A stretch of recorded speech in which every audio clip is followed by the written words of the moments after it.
Welcome to another exciting edition of Toastmaster Time, the show that's got everybody talking. I'm Justin Parras, your host for tonight's episode. Here at Toastmaster Time, we celebrate public speaking, personal growth, and effective communication. Whether you're a seasoned speaker or just starting on your journey, we're excited to have you join us here tonight. I want to share a quote from William Jennings Bryan, who was an American politician, author, and orator. He said, "The ability to speak effectively is an acquirement rather than a gift." This is a great reminder that the ability to communicate effectively is not something we're born with. It's something we can develop and acquire through effort, through perseverance, and having the right mindset. Just like in a regular Toastmasters meeting, we're going to have prepared speakers and evaluations here tonight. Our evaluator, who's going to evaluate both speakers, is Deborah Wiener from Speakers Forum. Deborah, really great to have you on Toastmaster Time. Please share with us what's in store for tonight's episode. Thank you, Justin. I'm so excited to be on Toastmaster Time TV tonight. I can't wait to hear our two speakers that I will be evaluating.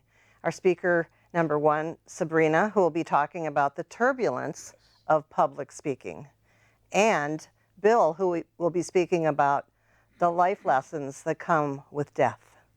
Back to you, Justin. Thank you so much, Deborah, for that sneak peek at tonight's show. We look forward to hearing more from you later on. Our first speaker today is Sabrina Mahajah from Union City Toastmasters. She believes that turbulence in life is not always a bad thing, and how Toastmasters can help smooth out the turbulence of public speaking. In Toastmasters, we work on various pathways depending on the member's leadership or communication goal. The pathway that Sabrina is going to be working on today is the engaging humor pathway. Her project today is a level 3 project where the objective is to connect with storytelling. Sabrina Mahajah, turbulence in life.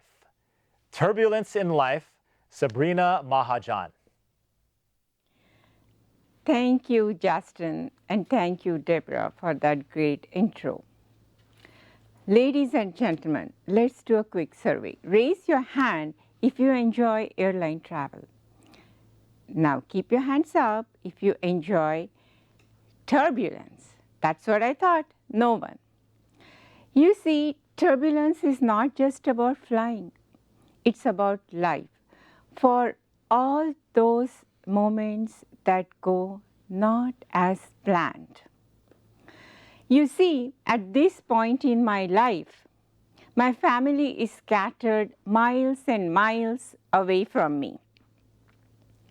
Although my husband is close to me, our daughter is 3,000 miles away in New York. Our son is 4,000 miles away in Boston, and my mom is all the way on the other continent in India. So to reach any one of them, I have to take airline travel. That day, I was sitting in a cross-country flight from San Francisco to Boston. It was a red-eye flight. The flight took off, the lights were dimmed. I lowered my chair. I took out my comfy neck pillow. I took out my eye patch and my warm blankie. For I was looking forward to 6 hours of uninterrupted sleep. You guessed it right. There were no running toddlers or crying babies in that flight. The lady sitting next to me was busy typing something in her laptop. Midway in the flight, middle of my sleep, suddenly, boom, the flight shook. I lowered my eye patch. The lights were on. Everyone was awake. We heard the announcement, ladies and gentlemen, this is just a turbulence. will be over soon. Things will smooth out. In the meantime, get back to your seat, fasten your seatbelt, sit back, relax, and enjoy the ride. I looked down. The shoes I had taken out earlier had rolled to other side of the aisle. The plane shook again. I looked up. Looked like the oxygen mask was going to drop any minute. I was scared. I panicked. My heart was racing out of my ears. I couldn't believe it. I thought about all those things I wanted to do with my kids, all the places I wanted to travel with my husband. I wasn't ready to die at that moment. No, sorry, Bob, I wasn't going to die. There was another announcement. This time, the pilot reassured us we were going to be fine. The turbulence will be over. He further added we were flying over the Rockies. Holding tightly to my seatbelt, I raised the windowsill. Ladies and gentlemen, the view outside, the mesmerizing snow-capped peaks of the Rockies. They shimmered in the silver moonlight. It was an incredible sight out of a sci-fi movie. The Rockies, the snow-capped range, extended all the way my eyes could see. The lady sitting next to me, she was also staring out. We smiled. The smile you exchange with a stranger when you see something so incredibly beautiful, so divine. Serenity spread over me. We forgot about the turbulence. Few hours later, we landed in Boston to a sunshiny day. You see, turbulences sometimes are harbinger to something incredible, something divine that you will see only if you keep your eyes open, if your mind open. That day I also learned the importance of safety belt, how important safety belts are to get the support in case of turbulence. We here at Union City Toastmasters, we offer that safety belt in case if you want to go over the turbulence of public speaking. For you see, public speaking is an acquired skill. Just like swimming, biking, it can be learned at any age and can be honed by practice. You see that little amygdala that sits in our brain that controls the fight or flight response can be trained to relax. How do we do that? By practice and practice. Where do we practice? At your unions, at your local Toastmasters club. So if you haven't, I encourage you to join us. We meet every first and third Mondays of the month, from 7 to 8. We meet online. Please come check us out. Thank you. Back to you, Justin. Thank you so much for that speech, Sabrina. I'm a baby when it comes to turbulence. Any bump on a plane, I'm like, oh my gosh, clutching really tight. So yeah, my palms got sweaty actually when you just mentioned the word turbulence, but I still enjoyed your speech very much. Please come onto the table and join me for a short interview. Thank you, Justin. Great job. Thank you. So tell us, how long have you been in Toastmasters? You know, I always wanted to join Toastmaster. However, I didn't have the bandwidth. I joined when you went on Zoom during COVID. Oh, okay. I could attend the meeting from the comfort of my own home. Very nice. And I have been ever since. I feel it's the best gift I gave to myself. I'm here for long run. I agree with you. I tell people all the time that Toastmasters is one of the best things I've ever done for myself. Absolutely. Yeah. So in your journey, tell me about something that you've really enjoyed in your Toastmasters experience. That's such a great question, Justin. Coming to think about it, I enjoy every single thing. The structure of the meeting, how organized it is. The table topics, everyone loves table topic. It helps us hone our impromptu skill. Yep. The elevator speech you may have to give at work. I also enjoy the pathways, the pathways, the tools that help us build our communication skills, public speaking skills. Yes, I agree. There's so many great things about the program. It's hard to criticize anything about Toastmasters. It's so very well designed and very deliberate in terms of helping us on our journeys. Absolutely. Yeah. And the support the members The offer each support, other. the people. Yes. Absolutely. Yes. So if there's one thing that you've learned that's had a big impact on you that you think will help other people to know, what would you say that is? You know, I always wanted to improve my public speaking. I wasn't good at public speaking. So when my kids left for college, and I learned that public speaking is an acquired skill. Yes. Anyone can learn. All you have to do is practice, practice, practice. Perfect. So, and Toastmaster is a perfect way. The pathways you offer, incredible. Exactly. And I'm glad you brought that up because it I'm a speaks to my living quote. example of that. Exactly. Well, thank you so much. We've got to move on with the show, but it was great having you, and I look forward to having you back at some My point. pleasure, Justin. Anytime. Thank you so much.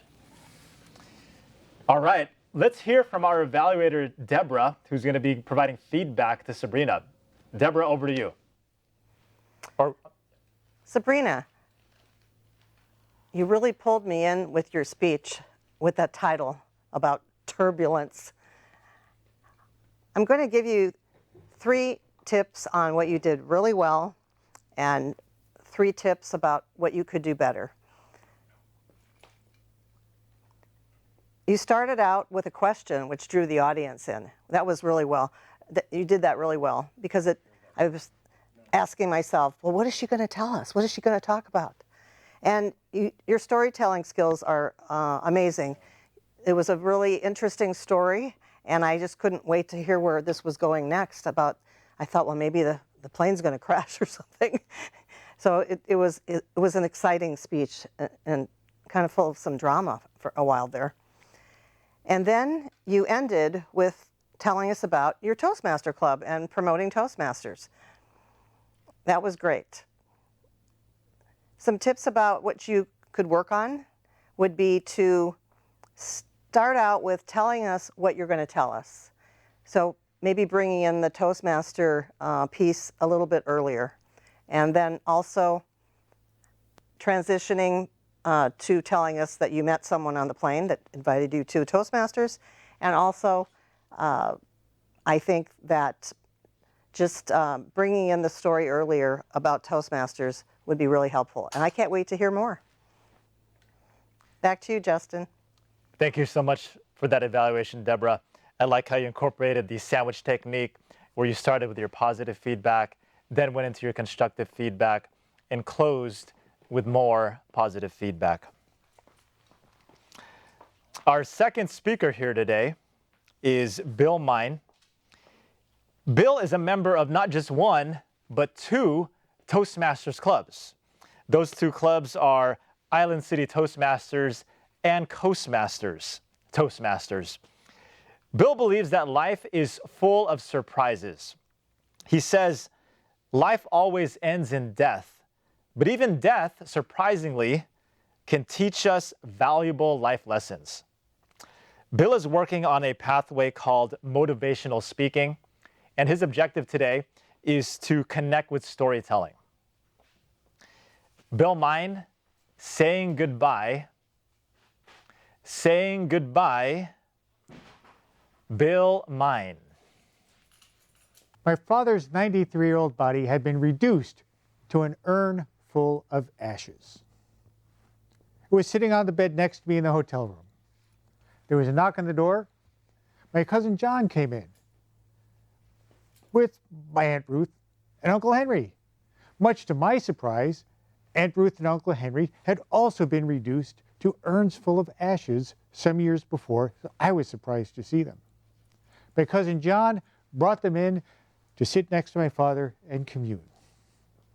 If it brought John great comfort to do that, I'm all for it. After all, there is a conservation of spirit that in my belief might translate into something like a life after death or a heaven, and perhaps they were commuting. But more important, John was saying goodbye in his own way to his parents as well. We say goodbye to so many people in our lives. People we love, people who are close to us, people that we don't want to say goodbye to, but it happens. When I was only 11 years old, my mother died of cancer. My older sister and I had to watch her suffer for a number of years before she finally succumbed to this terrible disease. And we recognized, even as young children, that sometimes saying goodbye is a mercy. In the case of my mother's death, we weren't so sad that she died, we were sad that she suffered. Having said goodbye to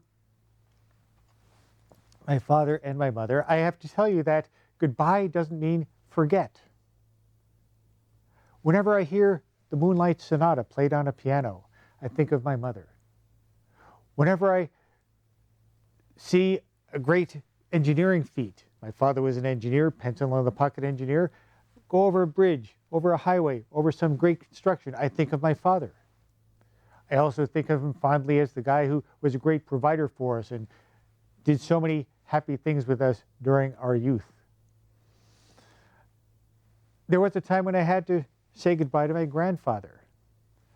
Here I was holding the hand of an 80-year-old man dying of lung cancer in the hospital, and I had the privilege of telling him, "Grandpa, we really love you. You were such a great grandpa. I loved watching ball games with you. I loved going to the park with you. I loved it when you brought us toys." Grandpa had a secret. He worked in a toy store. He was a great grandpa. We weren't sure if the cigar smoke got him, 20 years of smoking cigars, or if the mustard gas from World War I got him, but we had to eventually say goodbye. Now whenever I pass a playground, I think of Grandpa. Whenever I smell cigar smoke, I think of Grandpa. You can say goodbye with grace and dignity and still remember fondly the people that you say goodbye to. I had to say goodbye to my father twice. After my mother died, he got married a second time to a lovely woman, a bit older, who had raised her son in the 1950s and was not interested in raising two more children with the 1960s sensibility. Before too long, my sister ran away from home before she finished high school, and I was sent to live with relatives. An old German family on the east end of Long Island who emigrated from Germany between World War I and World War II and started a marina and fishing station in the South Shore of Long Island. They had a big house. When I knocked on the door and said, "My name is Billy. My father sent me to live with you," they hadn't heard. My father hadn't told them. They still welcomed me into their home. They still saved my life, and I learned that they had spent their lives saying goodbye to others. Their big house was like a nursing home for no fewer than 10 of the elderly relatives on my father's side of the family over the many years. My grandmother, whom I visited many years before in that same house, passed away in that house. She didn't have to go to a nursing home. They gave her the dignity of their care and love. And the same thing with my Uncle Heine, my Aunt Zina, and my Tante Erna, who was still alive at the time, 86 years old, eating Liederkranz cheese and raw hamburger with a picture of Kaiser Wilhelm on her wall. Kaiser Wilhelm was her boyfriend. This is a family of misfits. Old Mama Lawson, Greta, was a hunched-over woman held together by surgical wire from her many operations and the schnapps that she constantly sipped. And Sonny, Al, her son, was a lovely man, but kind of unhappy being stuck in the family business. If he really thought about it, he would have appreciated that he had a wonderful life as wonderful as Jimmy Stewart's, because he helped so many people, all the relatives that came through the house, and me. During your lifetime, there may be times where you have to say goodbye to somebody that you don't really want to say goodbye to. I'm here to tell you that you can do it with grace and with dignity. Years ago, my father and I reconciled. His second wife died. He came back to visit my sister in Florida and me, and we got together and became a family again. He had the good grace to ask for my forgiveness for the things he had done in the past where he mistreated me. And I had the grace to allow him to forgive me. What a wonderful thing. But even if you lose somebody who you're mad at, and you don't have the chance to forgive them in person, forgive them posthumously. and remember the good things that they gave you in your life. I would encourage you to remember the good times that you had with all those people. Yes, you had to say goodbye. Yes, Grandpa's no longer with us. My mother died of cancer. My father died when he was 93 years old, sitting on the bed next to me in an urn full of ashes. I could think back on how good he was to us and what wonderful times we had. And you should too. Fellow Toastmasters and all those who are listening, say goodbye, but remember. It's now my time to say goodbye. Justin, back to you. Thank you for sharing that speech, Bill. It was captivating, and I appreciate you shared so many details from your personal life. Please come join me at the table for a brief interview. Thanks for coming on to Toastmaster Time. Oh, thank you for having me. Yes, thank you. So tell our audience at home, how long have you been in Toastmasters? I joined Toastmasters in 1981. 1981, awesome. I wasn't sure I was going to stay in the Coast Guard at the time, so I joined Toastmasters in order to expand my social network. Very cool. And I'm guessing you've done that. It turns out that I stayed in the Coast Guard for 45 years. Wow. And next year I'll be in Toastmasters as long as I was in the Coast Guard. Wow. Well, thank you for your service in the Coast Guard. So tell us, in your journey through Toastmasters, it's been a long one, what's something you've really enjoyed in your experience? This might sound odd, but I really enjoyed being in the leadership roles in Toastmasters. You meet so many people. I expanded my social network. I also expanded my professional network. When I was a district director, at the end of the term, I would look back on all the area directors, division directors, the 80 or 100 people who helped out with the various events. And if you look back on an experience like that, you think, I wish I could hire all those people and start a company. You know you've done it well. If you look back and say, man, I'm glad that's over, I'm not going to do that again, then you have not benefited from the experience, don't do it again. I would say, be a leader in Toastmasters. Step up your game, and you'll meet a lot of really good people who do really good things. Very good advice, and a bit of advice I definitely agree with, so thank you for sharing that. For our audience at home, there may be speakers who are new to Toastmasters or just getting into the process of improving their communication skills. What's one bit of advice or wisdom you would share with beginning speakers out there? Speak early and often. I would tell people who are new Toastmasters that get on the program as soon as you can, give that icebreaker as soon as you can, and then get on the program again as soon as you can. If you're giving a speech once and then you wait 6 weeks to give your second speech, you don't give yourself a chance to really internalize the feedback that you've gotten and incorporate it into the next speech effectively. So I would encourage you to speak as often as you can, even every week if they let you. Be ready. Be ready to fill in when somebody misses their speech. Be ready to jump in and give your next speech. I like it. Another Toastmaster said, maximize stage time. Absolutely. Yeah. And remember, every other role in the club is also a speaking opportunity. Even the grammarian or timer is a speaking opportunity. So do the other roles too and take advantage of your stage time. I agree. Well, thank you for coming on to the show and sharing your story and your wisdom with us. Hope to have you back at some point. My pleasure. All right. All right, Deborah, excited to hear your evaluation of Bill's speech. So over to you. Thank you, Justin. Bill, your speech was so heartfelt. You excel at storytelling. And you made the experience of death a beautiful lesson. Well, you filled it with lessons for all of us, because we will all face death at some point. We have faced loved ones' deaths, most of us, and so it connected. You also connected with the audience because it's a subject that we can all relate to. So it wasn't that you were just telling a story, you were also engaging the audience to think about the times in their life that they will face death, not only for themselves but for their loved ones, and how they can look at it in a more beautiful way. I also loved the wisdom you just shared about your experience at Toastmasters and how it gives you the opportunity to learn how to be a leader, which allows you to excel in other areas of your life also, maybe in your business, in many of your careers, or volunteer opportunities in your community.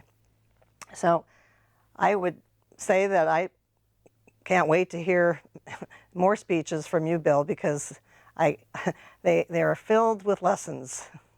Back to you, Justin. Thank you so much for that evaluation, Deborah. It was very specific and encouraging. So thank you again for being our evaluator here tonight. That's all the time we've got for our show. I want to thank you so much for watching. Toastmaster Time is filmed in the San Francisco Bay Area. For more information, check out toastmastertime.com. Toastmaster Time is sponsored by District 57 Toastmasters. You can learn more about District 57 at d57tm.org. And for general information on Toastmasters, including where you can find a club near you, please check out toastmasters.org. I want to circle back to the quote we shared at the beginning from William Jennings Bryan. He said that the ability to speak effectively is an acquirement rather than a gift. Sabrina, Bill, and Deborah exemplified great communication skills, and it's because they acquired these skills through Toastmasters. Every time you come on stage and give a speech, you acquire skills that will help you to become more compelling, more captivating, and more charismatic as a speaker. So maximize your stage time. I want to thank our wonderful staff and volunteers here at the Mid-Peninsula Media Center, and thank Sabrina and Bill for sharing their stories with us today, and of course, Deborah for evaluating them. From all of us at Toastmaster Time, I want to encourage you to keep speaking, keep learning, keep growing, and just keep on talking. Have a great evening, everybody. Thank you.